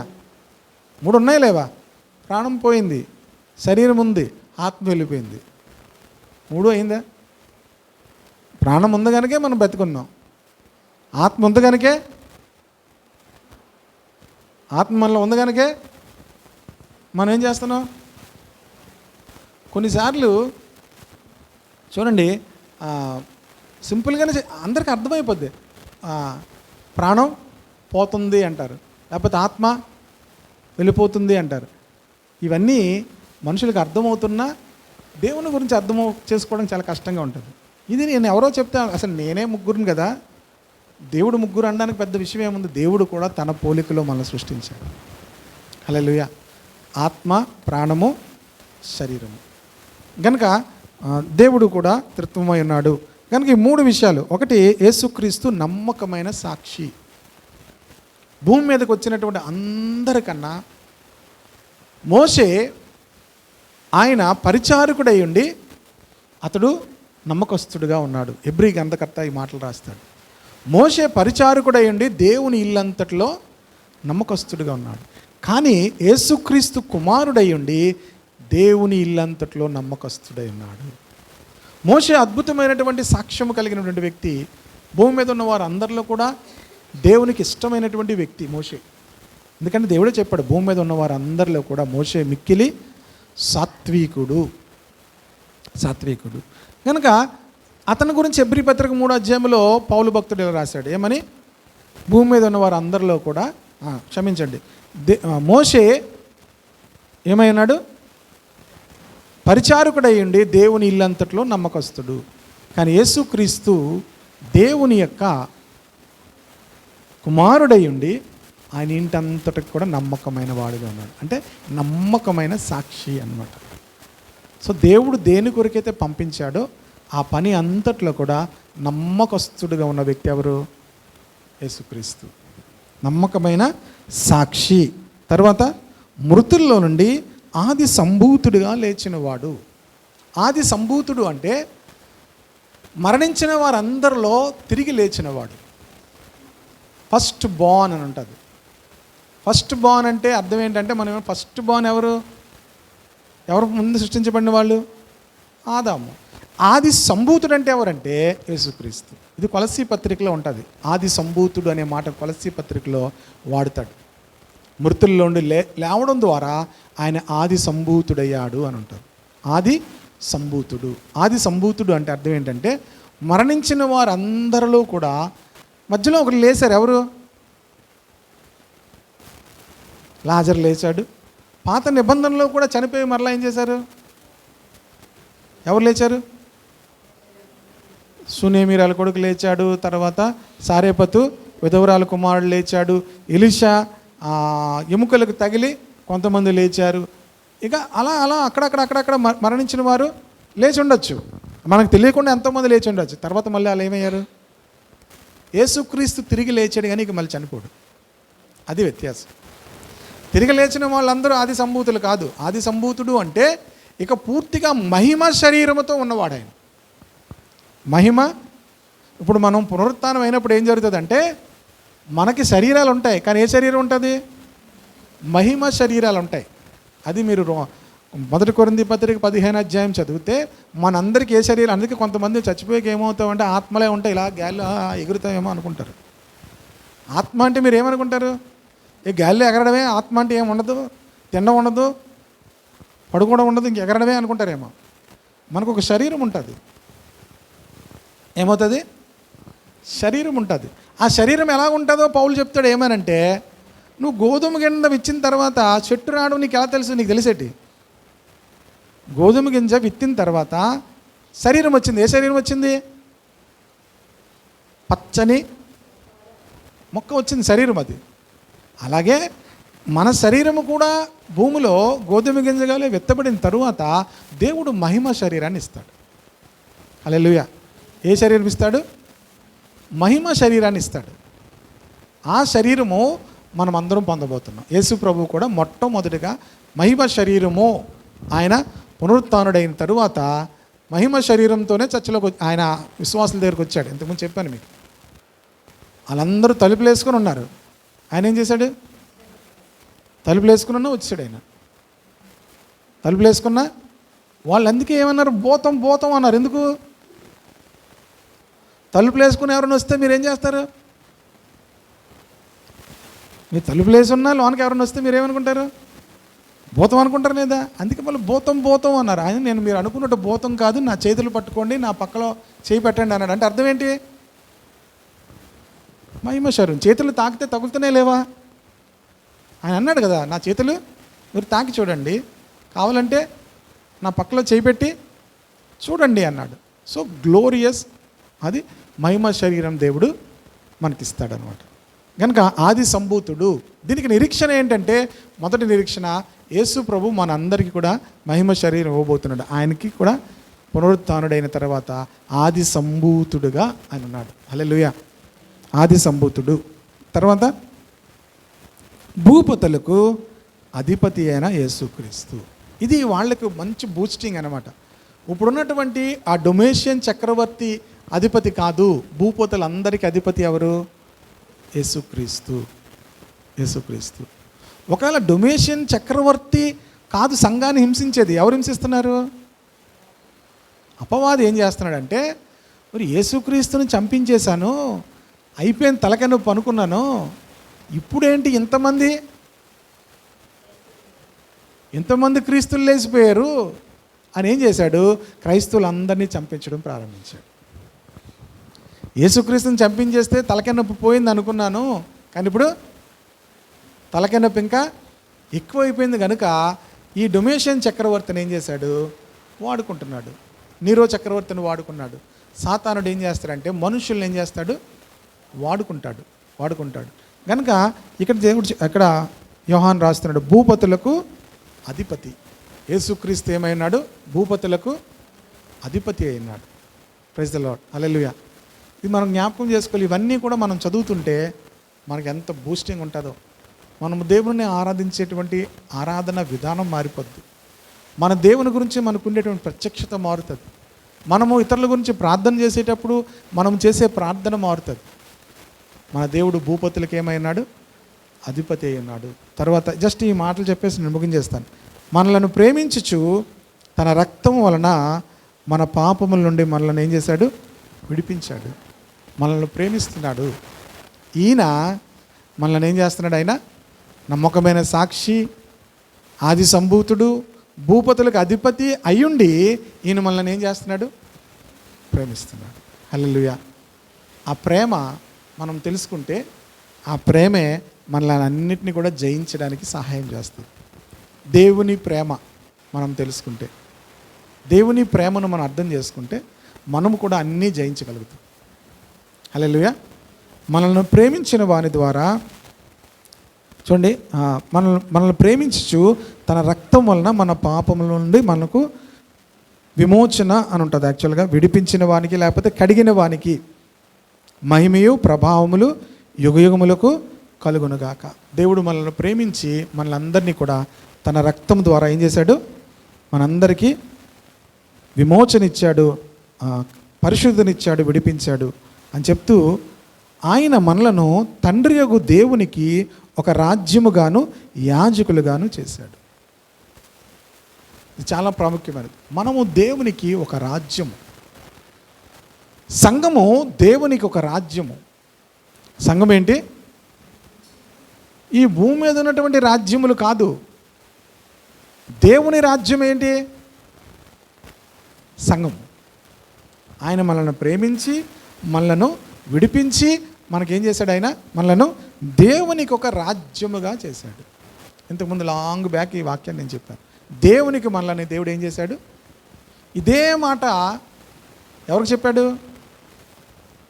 ఇశ్రాయేలుకు కూడా చెప్పాడు.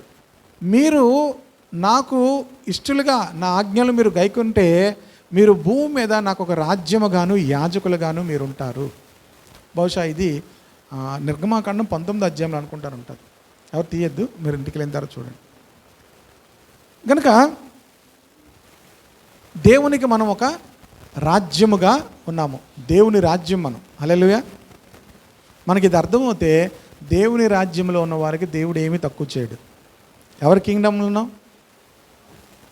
దేవుని రాజ్యంలో ఉన్నాం. తర్వాత ఒక యాజకులుగా దేవుడు చేశాడు. మనం అందరం ఎవరు? యాజకులం. యాజకులం అనగానే మీకు ఏం గుర్తు రావాలంటే, ప్రతి మనిషి కూడా రాబో దినాలు ఎప్పుడైనా ప్రత్యక్ష గుడారం గురించి చెప్తాను. యాక్చువల్ ప్రత్యక్ష గుడారం గురించి చెప్దామేమో అనుకున్నాను, కానీ ఎందుకో మరి ఇలాగా ఇందులో చెప్పాలనిపించింది.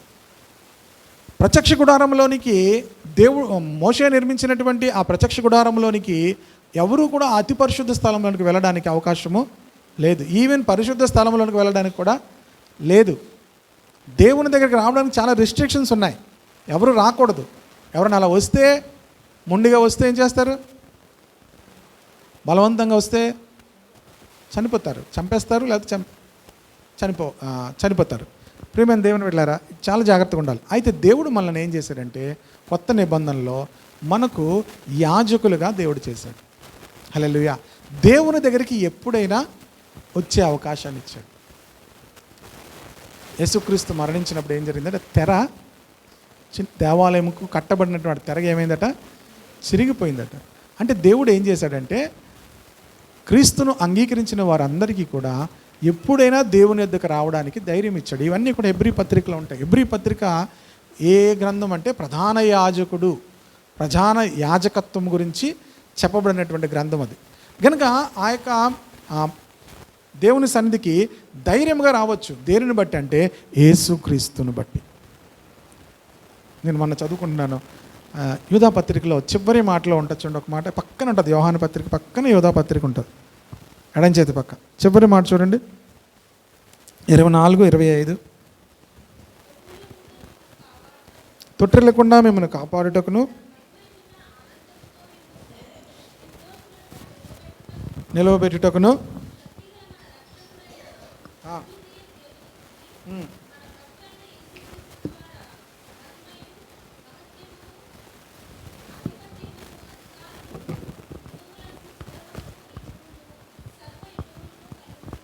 మీరు అది చదివితే మీకు ఏమర్థమైంది?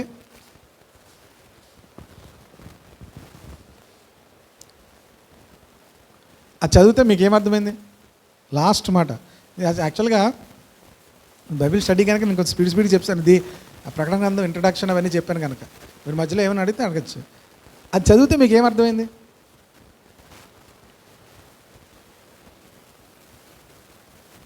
చదవడం ఏంటంటే అసలు తీయలేదంటారా? యోధా పత్రిక అంటే ప్రకటన గ్రంథం ముందే ఉంటుంది. జస్ట్ ప్రకటన ఒకే ఒక పేజ్, ఒకే ఒక అధ్యాయం.